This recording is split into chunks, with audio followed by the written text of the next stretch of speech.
Canines are our passion. They are our addiction. They are our way of life, right down to the very core. And without them, we would be lost. The canines of this world really are something to behold. They assist us at work. They accompany us at home. And they perform for us in the field. No matter where we go, they are by our side. Canines really are a ride or die, and for that, we are grateful. This podcast will showcase working canines of various breeds and disciplines as we search for those canines and their handlers who are always striving to be the best at what they do. Those who are always grinding. Those who are always pushing the limits. Those who are always dogging. Join us on our adventures as it is sure to be a wild ride.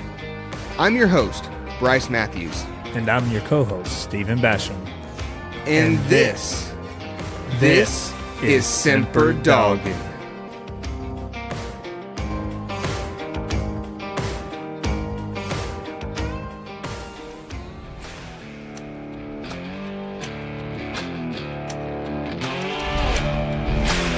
The Semper Doggin Podcast is proudly presented to you by Froggy Bottom Outdoors. Froggy Bottom Outdoors is the newest outdoor and hunting supply, habitat management, and livestock feed provider in the Midwest. With a wide variety of products, a unique business model, and a dedicated team of individuals who are eager to provide their customers with an unparalleled shopping experience, you will not have to search any further than Froggy Bottom Outdoors.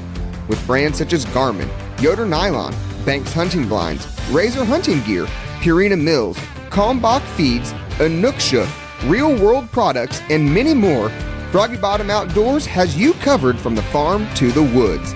Visit FroggyBottomOutdoors.com today and follow them on Facebook to see how they can help you. Not finding what you're looking for online? No problem. Feel free to give the store a call at 765-330-2098. The team at Froggy Bottom Outdoors is excited to get to know you and would be glad to answer any questions you may have.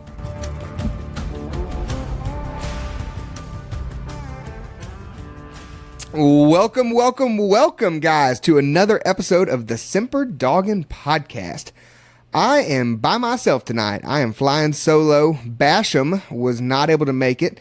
He is at a big coon hunt right now, so best of luck to him. By the time this airs, that hunt will be long gone, but we want to send some good wishes to him and some good luck. While he's gone, I have replaced him with two people who might be better. You never know. You just never know. Guys, we are sitting down today with two of the key members of Battlefront Outdoors, Mr. Eric Pressley and Miss Brianna Roth, and I am pumped to bring them to you guys, for them to be able to tell their story to you, what they have going on, why they're doing it, kind of where they've been, where they're going, and kind of just a plug for Battlefront Outdoors. Brianna and Eric were two people that I met down at Grand American in South Carolina, working the Semper Doggin booth, walking around, just trying to network, meet other people, and stumbled across this duo here, and it has formed a friendship. We've kept in touch since Grand American in January, and I told him I needed to get them on the podcast. I owed it to him, so here we are. I'm paying my debts. You guys ready? Ready. Perfect. All right, guys. Well, Eric, let's start with you. Tell us a little bit. Just tell us about Eric Pressley. Like, where have you been? Where are you going? A little bit about your time in the service, and maybe about what happened, what you did before Battlefront. Yeah, most definitely. So again, my name's Eric Pressley. I live in Orangeburg, South Carolina. I've moved all over this world, not because of the military, but because of the air compressor world. So I joined in 2012 in the Air Reserves, then moved and ended up in Birmingham, Alabama with the Air National Guard out of there. Then moved to Savannah and joined the 165th Air Wing. I'm currently on drill right now. So I was a crew chief on KC-135s, and then I moved over to the C-130s. There was an incident here at the base. We had an airplane go down, and we lost 8 members of the Puerto Rico Guard unit, and I realized I didn't love airplanes, that if I don't love something, I'm not going to put something in the air. So I moved to more of an admin role and went to QA. So I was the bad guy on the flight line. I got everybody in trouble. And now I've taken the role of the first sergeant position. So I am everybody's friend and worst enemy at the same time. But whenever there's an issue, I'm the go-to guy for resources and help. So I'm enjoying it. I'm loving it and hoping it progresses further. Hopefully heading up to the wing and then who knows, maybe even command chief one day. But civilian world, I work on air compressors and I hunt way too much. But that's why I started, me and Brianna and Patrick and Josh, we all founded Battlefront Outdoors. We were with another nonprofit for a while. And we decided we want something in South Carolina. We want something natural to us. And we decided, hey, let's incorporate all of our friends, all of our friends.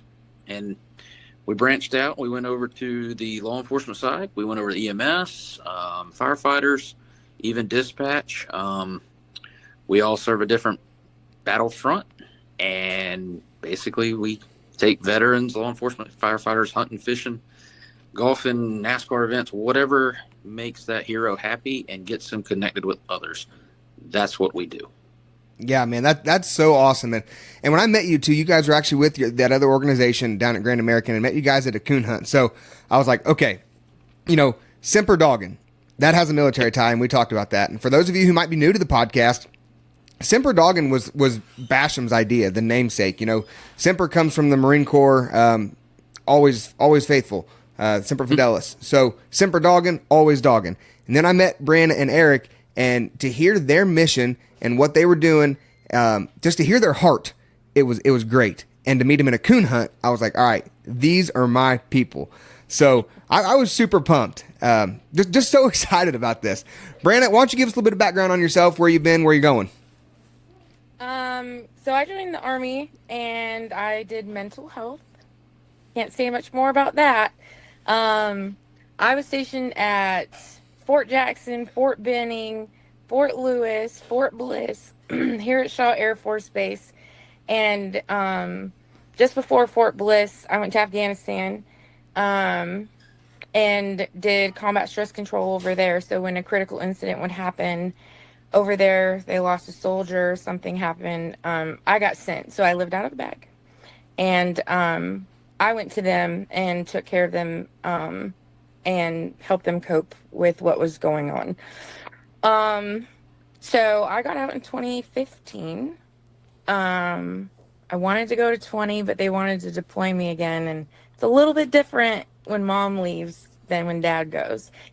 So I got out in 2015 and I dedicate a ton of my time to Battlefront Outdoors.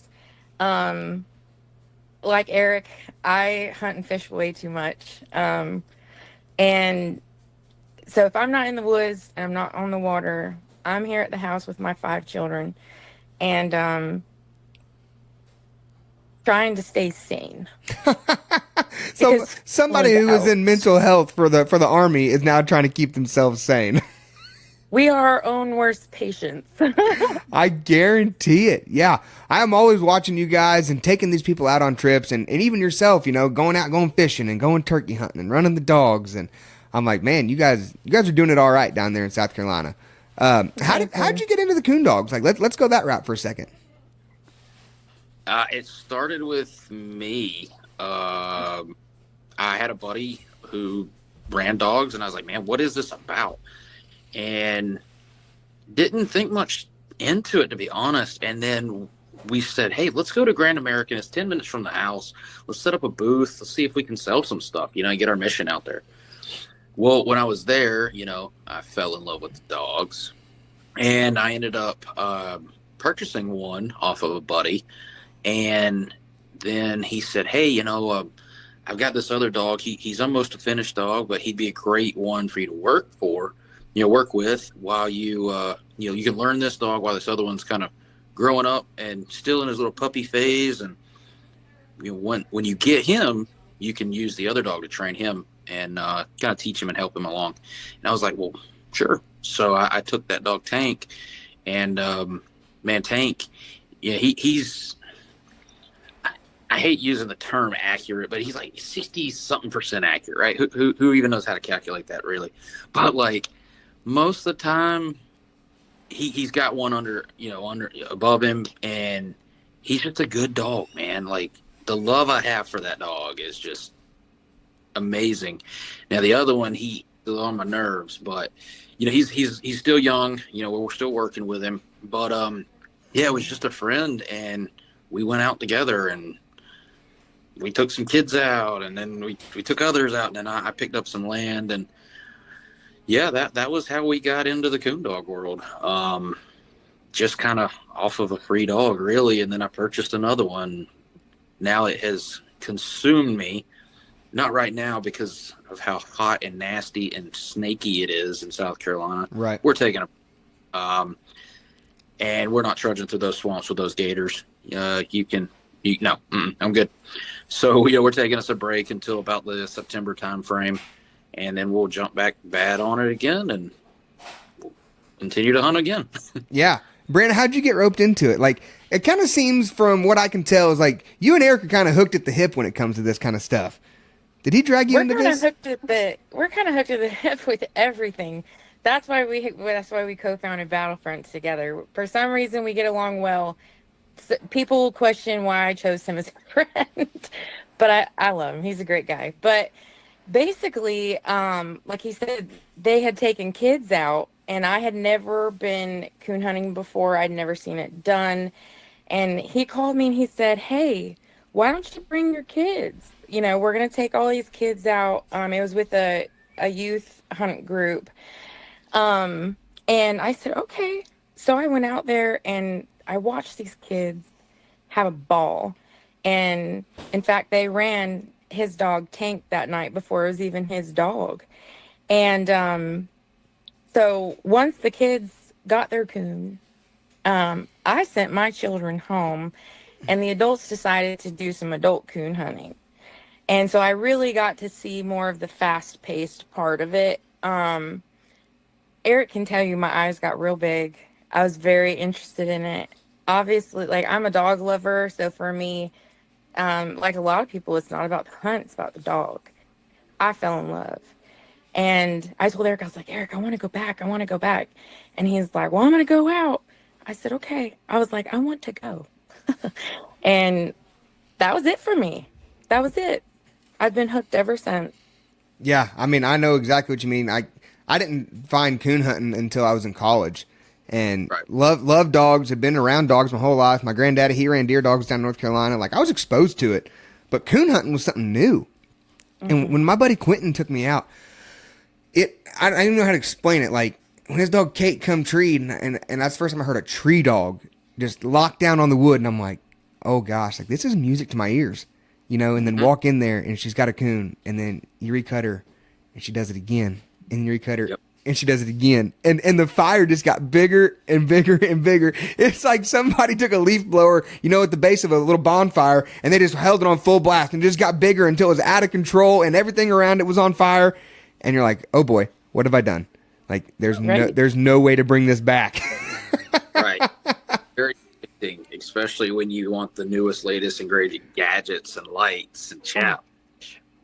And then it just gets out of hand. And then you're like, well, I want that dog. Well, I can take another dog. And then you're like, wait a minute. I can't do no more. Before you know it, you're in over your head. You got too many dogs. You don't have enough time to hunt them all. And then you're like, oh boy, how do I back down? Not back out, but back down. And how do I consolidate? And how do I get down to the dog that really suits me? And I think we all go through that. At one point in time when my buddy Colton and I were living together, I think we had like 6 dogs out behind the house that we were trying to hunt. And that, with 2 dogs, it's manageable, right? For, having work, Air Force duty, the nonprofit, and then your personal time, because you still have to keep that personal time.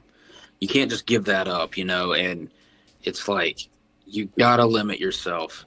And you got to plan out when you're going. And man, it's so addicting. I'm lucky enough where I've got some land about 2 miles away from me. It's like 300 acres that my buddy lets me hunt. And it's some nasty swamp. and it's some ag field, but it's perfect, and it's quick for get the kids to bed, load the dog up, you're there in 5 minutes, and then you're back home 2 to 3 hours, and you've treed 3 to 4 times. Yeah. And it's a good time, a lot of people and a lot of veterans, they're misplaced because they're born somewhere, they live somewhere, they join and they go halfway around the world, right? And they're like, man, I really like this place, I'm going to settle down. Well, they don't know anything about that area. And then next thing you know, you're taking them out on a trip and like, well, I've never been coon hunting before. I've never ran deer dogs. Some of these guys are from, say, Iowa or Illinois or somewhere where they don't do, deer dogs. And they're like, y'all do this out here? I'm like, yeah, this is what we do on the weekends. And it's, getting those people that have never experienced it out, seeing their faces, then they get hooked. And it's just, so much more enjoyable seeing others come to know and come to love what you do. Yeah, man, it's awesome. And I kind of want to dive into that. You talked about taking the vets out on trips. Like, let's break it down. Let's go from the very beginning of Battlefront, because this is a fairly new organization. Yeah. You were involved in a couple other organizations before this. And I want to maybe walk through how you came about starting this organization, because I know there's other people in other parts of the country who are in the same boat. Like, man, I want to do something. I want to make a difference. There's some really, really big organizations out there, and there's a bunch of small ones. But sometimes people just want to go out and do their own thing, and they have an idea, and maybe that idea is something that nobody else has done or nobody else has tried. They just don't know where to start. Walk us through kind of what you guys learned in your other organizations and what you wanted to do differently with Battlefront, and how you got that ball rolling. I know that's a lot to bite off. No, it's cool, and not to downplay the other organization we were with. Much love to them. They were amazing. We just had a little difference of opinion, and we wanted to focus on, our people in South Carolina and bordering states, and just have a tight-knit community, So again, nothing against them. For us, what we wanted to do was, one, we had a really good connection with a lot of the veterans and law enforcement. And that was kind of my big thing, right? We would go on these trips, and our friends would see us and like, well, I can't go on those trips because I'm a nurse, or I'm an EMT or a firefighter. I'm like, yeah, well, this is a veterans group. That's it. I'm like, man, I really want to go with you. I'm like, So they got our wheels turning, right? And we're like, you know what? Let's open this up to more people. Because like I mentioned earlier, right, we all deal with things. Myself personally, I've never been in, I'll censor it for you. I've never been in the crap before, right? I've never been in the firefight or anything like that. So I can't connect with some other people. But what I can do is put person A with person B who has been there before. And I'm using them as a resource. I'm like, okay, I know you and you connect. And that helps them through. Well, firefighters, EMS, dispatch, they see, and sometimes some more horrible stuff than veterans saw, right? It could be a child case. It could be, the car crash or whatnot. And I did not know this up until the other day. Like, in certain states, dispatch is not considered a first responder. Well, why not? Because they're the ones taking the phone call. And a lot of times, if that dispatcher is experienced with their job, sometimes they can mitigate the situation before it even escalates further.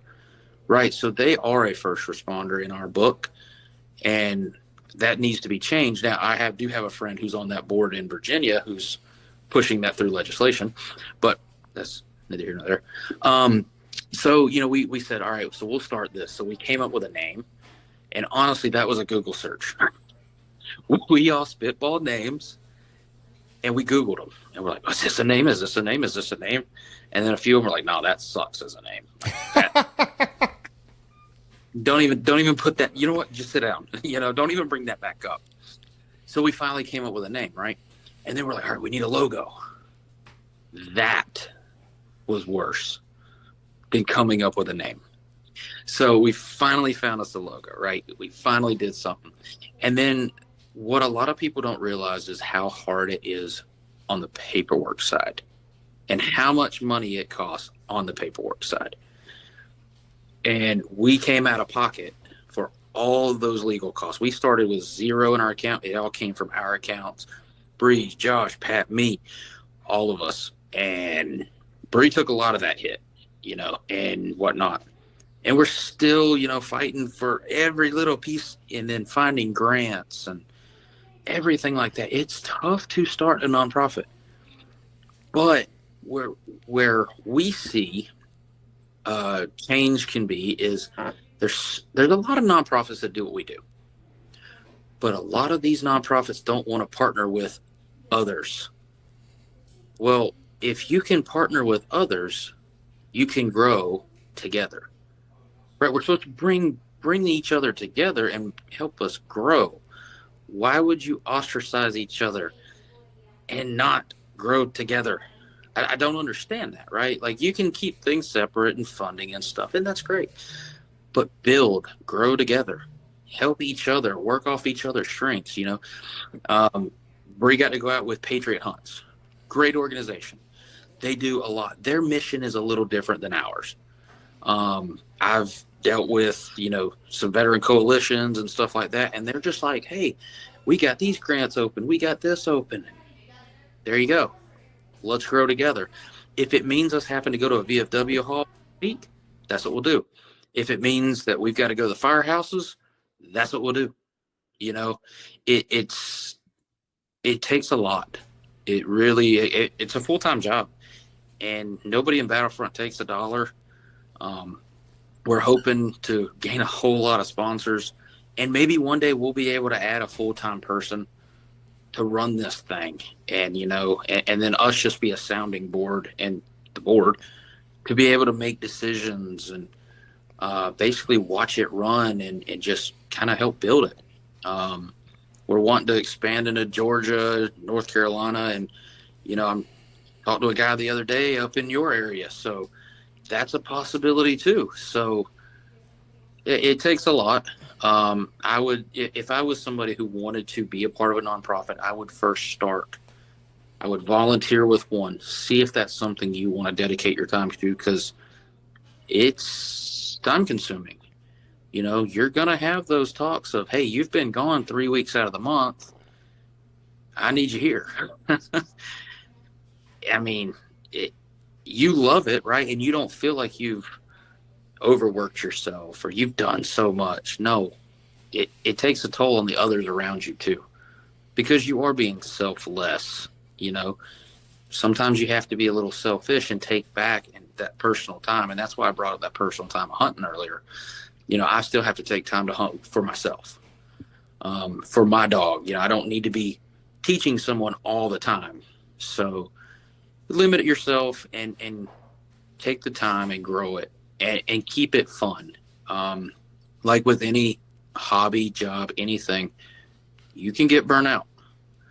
So you've got to know when to step back, hand it to someone and say, hey, can you run this for a minute? I got to take some time to myself. So that would be my advice there. And yeah. No, that's awesome, man. So, like, Bree, you're very integral in this whole thing. Walk us through like a day for you. Like, this is very hands-on right now. You guys are in the trenches, pun intended, trying to get things done. You're trying to make this thing go. You are trying to spread awareness and let people know. And I see you doing a bunch of that on social media. So, like, right. As somebody like yourself who's retired out of the military and this is now your baby, like, what's a typical day for somebody like you who's putting everything they have into this? It's chaotic between this and you're absolutely right. This is my baby.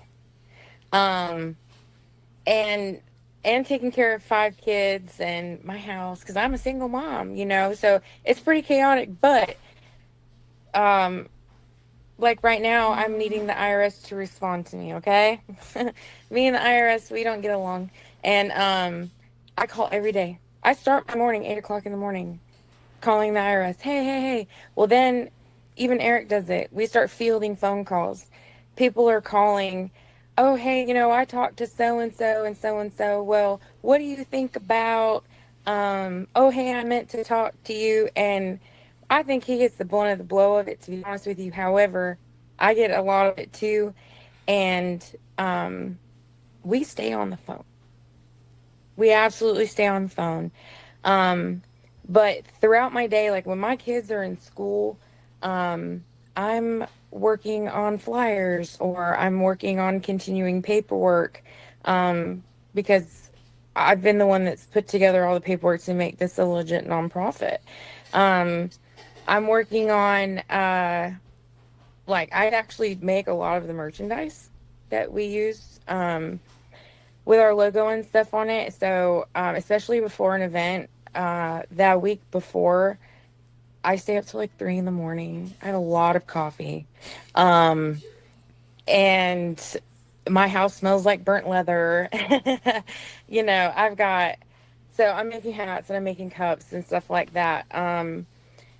But I mean, the most enjoyable part of my day, honestly, is when someone says, hey, I would love to plan this hunt, or I would love to take 5 people out on the water. My boat just came back. Those are the phone calls I really enjoy, because at that point now we're working on what we're the core of our mission. So that's a pretty typical day for me. But honestly, just planning those trips and executing those trips, and that can make for some long weekends, and some good distance driving. My truck tires are feeling it. So those trips and those hunts is just, that's the good stuff. Yeah, and it takes so much to do that. And, even down at Grand American, you had a few of your kids with you down there. Eric's wife showed up, brought his kids. Like, this is a full-blown family deal. Like, everybody is committed to what you guys are doing, and they believe in your mission. And you brought some people with you to Battlefront from your other organization. How do you guys go about convincing people that, hey, we're going, we see a need and we need help, will you guys join us? How do you guys go about that? I'll be honest with you, Bryce, we don't have to convince them. That's what I was wondering. These are people that we've known for, a long time. Yep. And for them, they're not connected to a certain organization. And like, that's not necessarily, I don't want to say not necessarily what they want to be, but it's the people, right? So Eric, myself, Josh, Pat, a lot of our other staffers, when we decided we wanted to go a different direction, and it's the 4 original co-founders, Eric, myself, Pat, and Josh, when we left to start our own thing here, everybody just kind of went behind us. And we didn't even ask. We said, we support you guys no matter what. We're still here for you. Just we're a call away, right? And they said, no, we're coming. Yeah, they said, look, if you guys are leaving, some of them decided, hey, I'm going to stick it out. I made a commitment. I'm going to honor that. I'm like, hey, I can't ask for any more than that. If I was another organization, that's what I would hope my people did, right? For us, it was like, we saw something we just didn't like, and that's okay. You're going to have that with everything. And we said, hey, let's take a step back. And we did, and we took some time, and then a group chat started, and then names started popping up, and people were like, hey, I want to do something. And we're like, all right, these people decided, hey, we're going to follow you guys because we're family. I mean, we've spent years and years together. They didn't want to leave that. They knew they could call you at 9:00 at night and just talk. They knew they could, come over and hang out with your kids or whatever. And that's how it happened. And then you start growing. And then these people are like, hey, what are you what are y'all doing? Like, why do y'all do this? We tell them, and like, I want to do that. I don't think we have anybody on our team who joins just so they could go on free hunting trips. We make that very obvious. You don't join for yourself with this organization. And all of our folks say, no, that's not what I had done. And I was like, that's awesome. So we all have the same mindset of getting people in the outdoors. Now, we do get bombarded with all the extra stuff of let's sell this shirt and let's do this and let's do that. And then, if you come to a disagreement, you're like, you know what? Let's take a step back and just focus on our mission of getting people in the outdoors. And it resets itself. And you go from there. So, and then you start posting on Facebook and LinkedIn and TikTok and all those. And it's like, people see the mission. They want to be a part of it. And you build friendships, you build connections, relationships, and sometimes business partners too. Yeah. Yep. And I'll be honest with you, Bryce, the other thing, the other people we didn't have to convince are a lot of the people that would host our trips. So we would have catfish clubs. We had, a plantation down in Jackson. We had Titan Farms, all these different places. And they were, in a way, tied to our previous organization because they did them for us year after year after year. And when we went our own separate way, they're like, hold up. Like Eric said, what's going on? And we explained to them, we just want to do something different. We want to add in the first responders and stuff. And they're like, that's really commendable because those people aren't thought of enough. And so we're going to, we want to work with you. And it also goes back to the fact that these people are not necessarily tied to that organization. They said, like, for example, one of the presidents of the Catfish Club, he said, I know you, I know Eric. And he said, it's you guys. Yep. And I know you guys are doing a good job. So we don't, Bryce, we don't have to convince anybody. Yeah. I kind of felt that way, but I was just curious, because, like I said, there's other people out there who are maybe have the same mindset and they're caught in maybe the same boat. And, just hearing some reassurance from other people who've been there, done that, it might help somebody out. So one thing that Nikki tells me all the time, and this is going to come full circle, I promise. One thing she tells me all the time, she's like, I get so tired of waking up and trying to figure out what we're going to have for dinner tonight. She's like, that's one of her hardest jobs, is trying to figure out how to feed 9 people every single night. Okay? Now, where I'm going with this is, how do you guys figure out where your trips are going to be all the time? Because you're constantly trying to put people in the outdoors. Like, is that something that the veteran, first responder, whoever it may be, whoever's going to be positively affected, are they coming to you and saying, hey, like, I really want to go catfishing, or I really want to go on a deer hunt, or I really want to go to a NASCAR race, and you guys make that happen? Or are you guys planning the event and saying, hey, this is what's going on. If anybody wants to join, let's go. How does that work for you guys? Like, is that something that is a task for you? It's both, right? So we have a group of volunteer staff members. I started as a volunteer staff member, and I took people out hunting on my land, my little 8 acres that butts up to a cotton field, in my buddy's land. And they say, hey, I'm going hunting in 2 weeks. I got some time set aside. I can take one person. I can take 2 person. And they say, hey, I'm going to post up a trip on, the Battlefront Outdoors members only page. They'll say the who, what, when, where, why, blah, blah, blah. Tell you what's needed, license, camo, whatever. And they'll say, hey, enter this drawing, Bryce is awesome to enter. And they'll comment on it, right? Then you got 100 people saying Bryce is awesome. And your head expands a little bit. And then we do a random drawing selection. And, but like, I'll take a lot of these older vets, and these older heroes, they're not on Facebook. Have we found the perfect means to engage everybody? No, because you've got generational gaps here. You got the older generation, they're not on Facebook, so they don't see the trips being posted.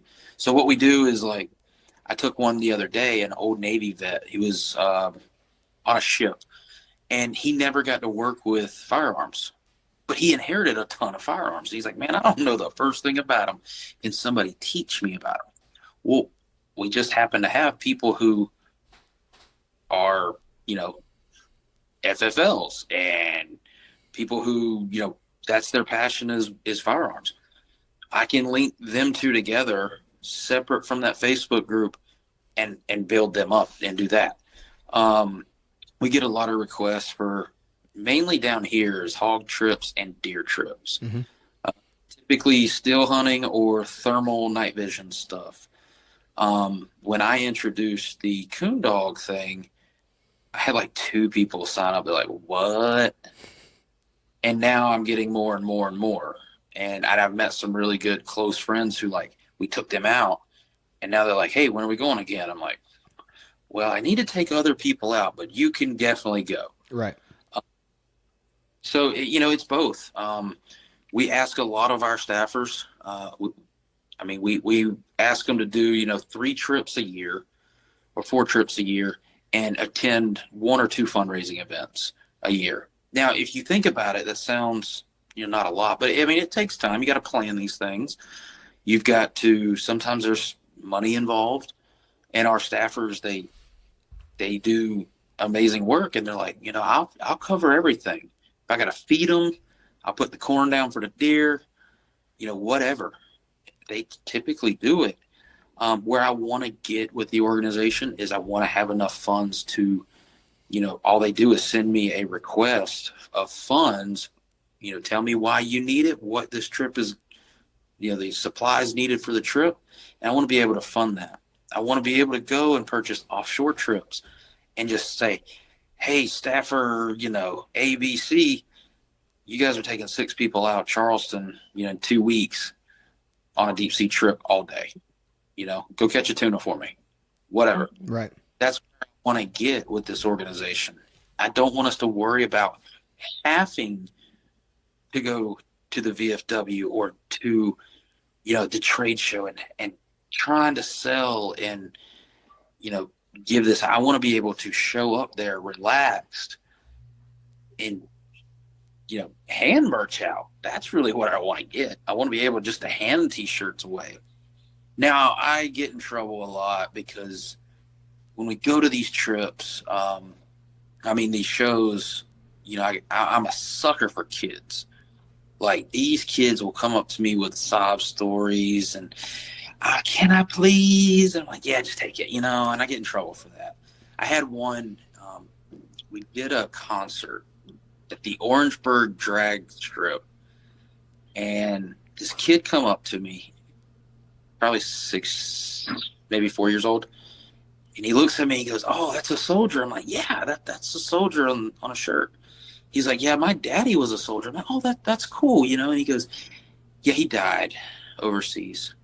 I was like, the fact that kid just said it like it was nonchalant, And then he showed me he was sad. And I looked at the mom and I was like, she's like, yeah. Yeah. And I was like, you know what? I don't even care. Right. Take it. Take what you want, It was like the smallest size I had was a medium. But that kid wore that shirt around that concert the whole time, looking, like wearing a dress or something. But they were so proud of that shirt because it symbolized their daddy. Yeah. So that stuff touches, and then you see the Vietnam vets, a lot of people, they overlook the Vietnam vets, but when they came back, they were spat on and people, cussed them and everything, and they didn't even get a welcome home. So being able to take them out on a trip is something really cool, and it shows them that you care. And some of these folks that they kind of don't think they serve because they never went overseas or something like that. Now, don't get me wrong. We're going to joke about that with them, right? But in the end, we all did serve in some capacity, and that's to be rewarded, right? We all need the cook. We all need the supply guy and supply gal and the person who does your, ID cards and stuff. So, they're welcome as long as they were honorably discharged, still serving, and even in, volunteer firefighter versus paid firefighter, it does not matter. you still decided to make a decision to go into that burning building. So, yeah, every day it's look for more trips. And our staffers are trying to think outside the box on what we can do for trips. I mean, shoot, I've even got into the golf trips now. We're looking to do a tournament. And it's like, some people are like, I don't play golf. Okay, that's fine. Drive the beer cart around. That's me. Totally. I'll be your designated beer cart driver. We'll do it together. Okay. Yeah. Perfect. We went to racetracks to set up. Sumter Speedway has been great to us. Just to enjoy a night of watching race cars go round and round in circles and make another left turn. It's really whatever the hero wants to do. I will do mountaintop yoga if they ask me to. I was gonna say, like, I can see you doing that 100%. Yeah. The nice sunset in the background, and yeah, I can see you participating in that. Absolutely, I will. No, it's awesome, and you guys aren't. You said there can be a generational gap where people aren't on Facebook, they're not on the social medias. But another thing that you guys do, and which is exactly how I met you, is you guys are involved in the local events that are going on. You guys are going to these. You're going to the hunts, Grand American Coon Hunt. You guys are there. You're going. I talked to you on the phone the other day, and you said you just got back from a dinner of some sort, out in the community. Yep. Everywhere that you guys can be and be present, you guys are trying to be there and having that one-on-one interaction. Excuse me. Yep. Yeah, you have to be. The people is what drives America, right? The small town farmer, the guy who's built the classic car in his garage over there. You don't realize it, but he could probably buy the town. You just never know. It's, to be honest, when we try not to even go to the big trade shows because you're competing with vendors of big name brand things. They're there to buy merchandise. They're not there to, give back per se. 90% of them, I would say. But it's the small town, like we're going to the Gilbert or Lexington Peach Festival. There's thousands of people there on 4th of July. The road is just lined with people, and it's hotter than sin out there. But they're still going to show up eating the peach ice cream and looking at all this, and it's 4th of July. They see an American flag. They're like, I'm going over there. And you're able to sell them a water for $1 a piece, and then you start mentioning your mission, and they're like, I happen to have 300 acres. And you're like, huh? Yeah, we can take people out. Absolutely, let's do that. It's free to do that. It doesn't cost them a dime to let us come on their place, potentially harvest an animal and get off their place. They felt like they made an impact, and they did. And they see the joy that it brought, myself, the hero, and they're able to reach out in their local community. To gain the support, you're going to have to get in the community. You're going to have to go to the hunts, the VFWs, the Legions, the little small town shows. I'll take people over to the local axe throwing place. Right. Now with partnership with the South Carolina Veterans Coalition, we are now going to be on their website. They'll have a resource to say, hey, call this person at Battlefront. And then when these folks are getting out of the military, they go through a TAPS program. Bree will know the term. I'm still in TAPS, Transition Assistance or something. Transition Assistance Program, yeah. Yeah, that thing. Basically saying, hey, when you get out, this is what you need to do. And they will be a resource that they tell people about. And all it took was going to the VFW, setting up a booth and talking to a lady. So we have to be involved in the hunts. Myself, I'll go down to the local hunt clubs, and then they'll say, hey, I got some acreage too. Let's have our own hunt. Eventually maybe one day we'll be able to have a armed forces or, first responders hunt where, I bring a few dogs, my homie brings a few dogs, and we take, one representative from each thing and have a competition hunt. I think that'd be cool. Yeah, and then whenever you do that, you're going to do it around Grand American so that Basham and I can come down and we can bring dogs to help out with that. Yes. Right. So, I mean, and, you know, when we go to these shows, we meet people. We met a guy named Mr. Brandon. Dude's got acreage, a lot of it. He'll let us go coon hunt it. And then he was like, hey, I need predators gone, and I'll pay you to take them off my land. $50 a head. Nice. Right. You know, not that, you know, in case anybody from PETA's listening to this or anything like that, it's not that we're just going out and you know, wiping and populating. No, we're trying to control his land. Correct. You're helping him. You are a resource to him. Absolutely. And it's right beside the interstate. So we're actually saving State Farm some money here, too. You know, for the animals. Yeah, absolutely. It's a whole circle, you know. He's helping you, you're helping him, and in turn, both of you are helping the person driving down the road who really doesn't want to smash a coyote at 1 a.m. Right. And then the insurance doesn't want to pay that out. And then the hero who went on the trip is having a blast doing it. Yeah. I don't see a negative anywhere involved. There is. No, there's not. And in a way, it kind of like, you know, so he's paying $50 a head per predator. So you take a bunch of veterans out there and you have, you know, predators being taken down. In a way, it kind of turns into a fundraiser.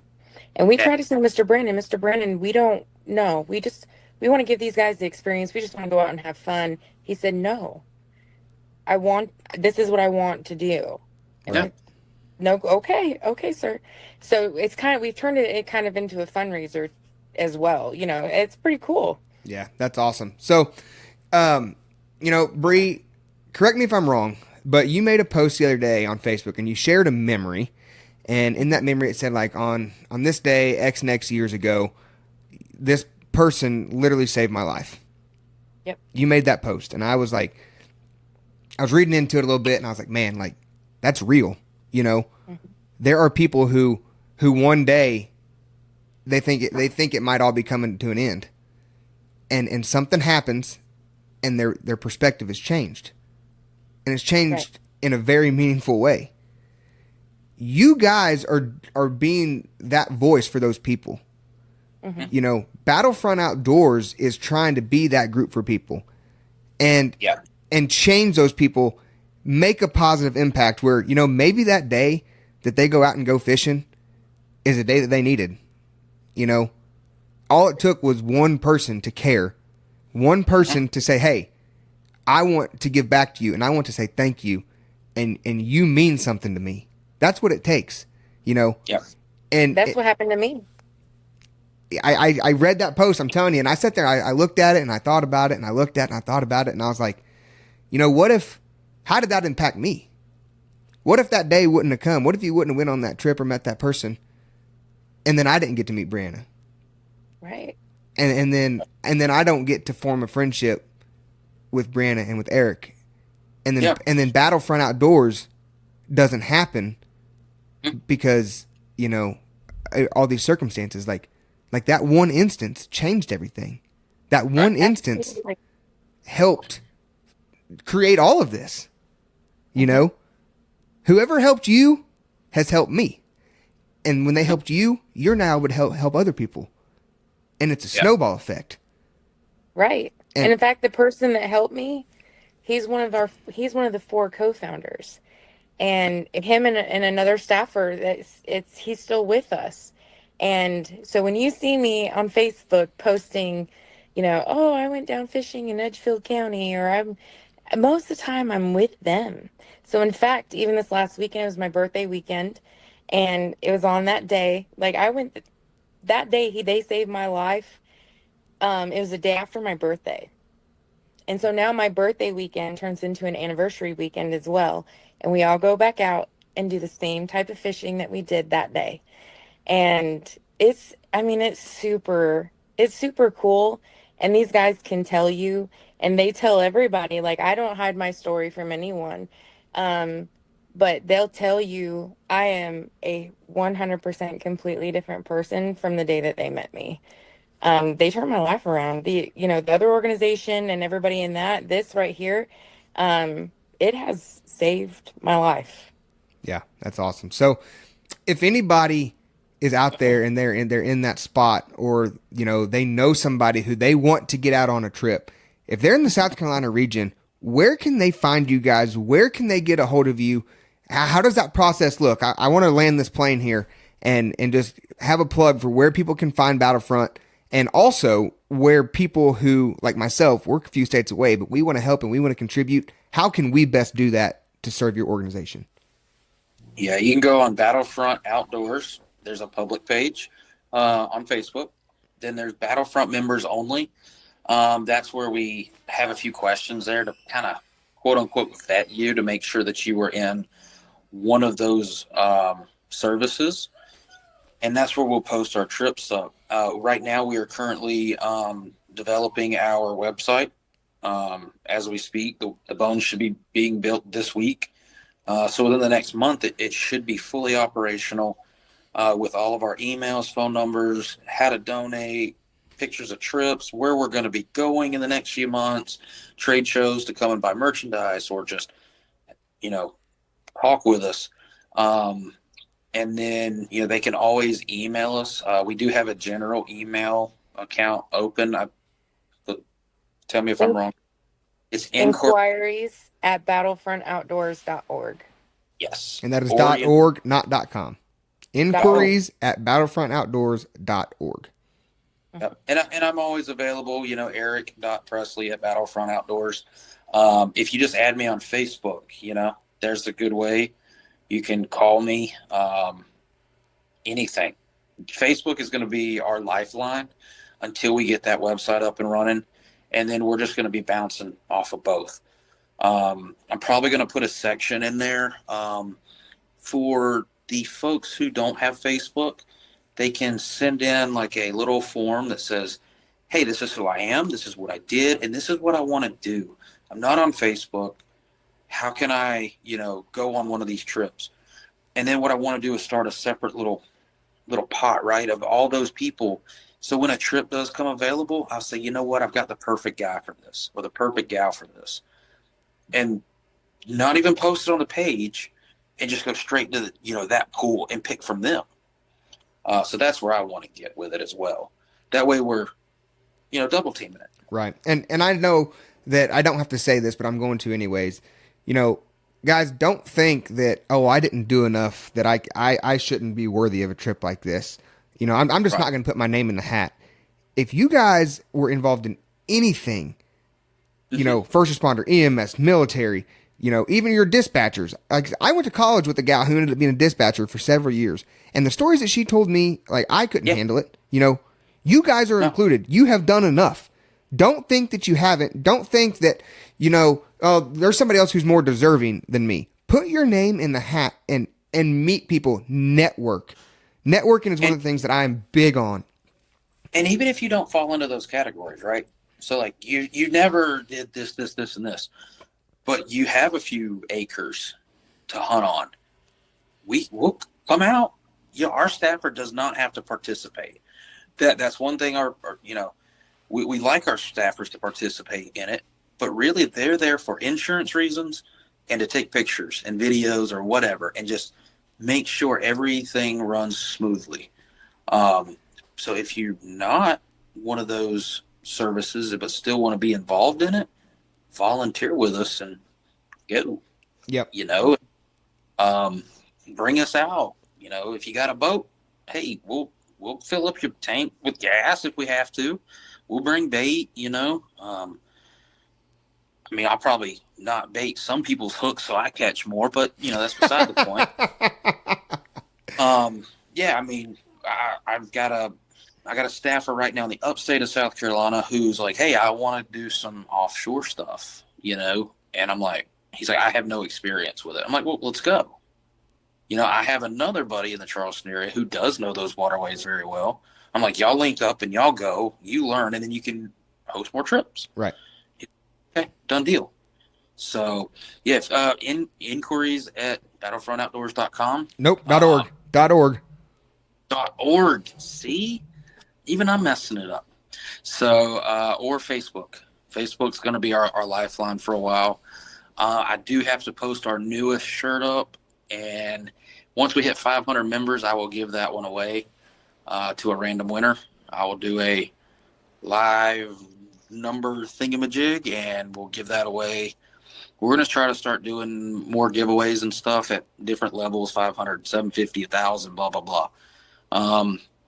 So, look for that one here tonight. I'll post that up, and then we'll just keep growing and growing and growing. And if you're in another state, call me, get in contact with me, and then we'll talk about our next steps and how we want to grow, what it's going to take for you to grow. A lot of it comes down to unfortunately, money. I mean, all these states require so many different things. They require the fees to even have a name in the state, to have an organization, blah, blah, blah. So get with me and we'll figure it out.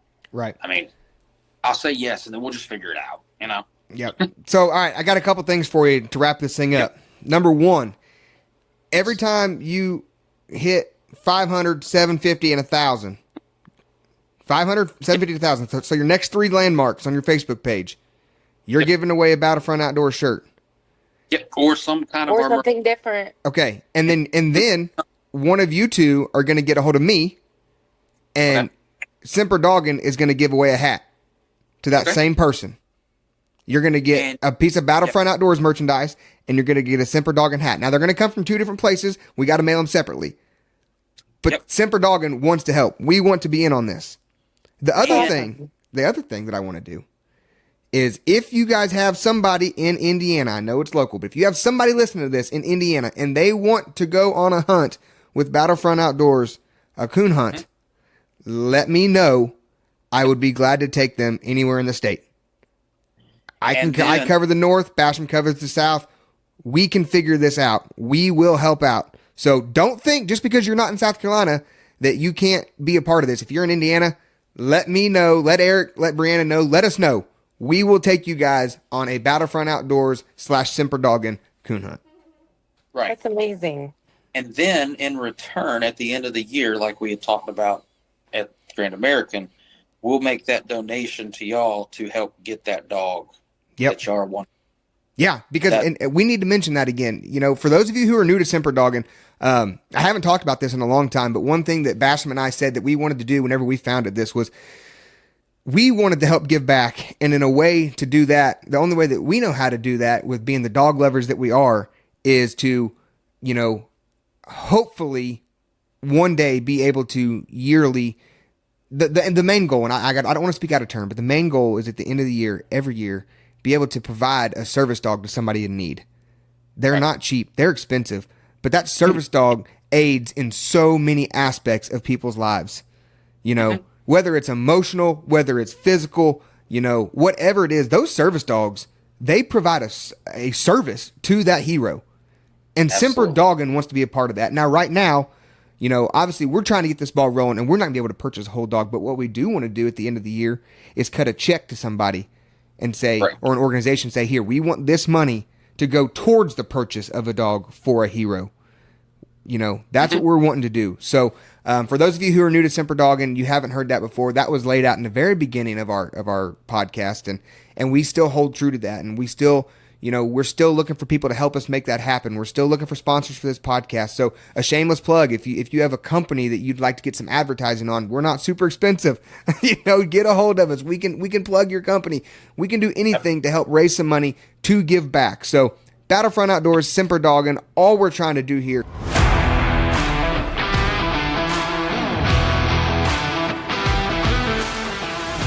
We all know that canines can take us to some wild places, and some of those are only accessible by an off-road vehicle. No matter how hard you try to maintain your ride, something is bound to break on one of your adventures. When you find yourself looking for replacement parts, or maybe even a few upgraded parts to further try and prevent a breakdown, look no further than Never Satisfied Off-Road. Joey Goforth is the proud new owner of Never Satisfied Off-Road and is ready to serve you. Performance accessories such as lift kits, portals, tires, and more can all be found at Never Satisfied Off-Road. Located in Covington, Tennessee, the team at Never Satisfied Off-Road is ready to ship parts and accessories for your ride anywhere in the country. As their new website is currently being built, be sure to follow them on Facebook at Never Satisfied Off-Road 23 to keep up to date on the hottest items and sales. Give them a call at 731-693-9921 to place your order and get your ride ready to follow your canine wherever they may take you. Are you ready for the best part though?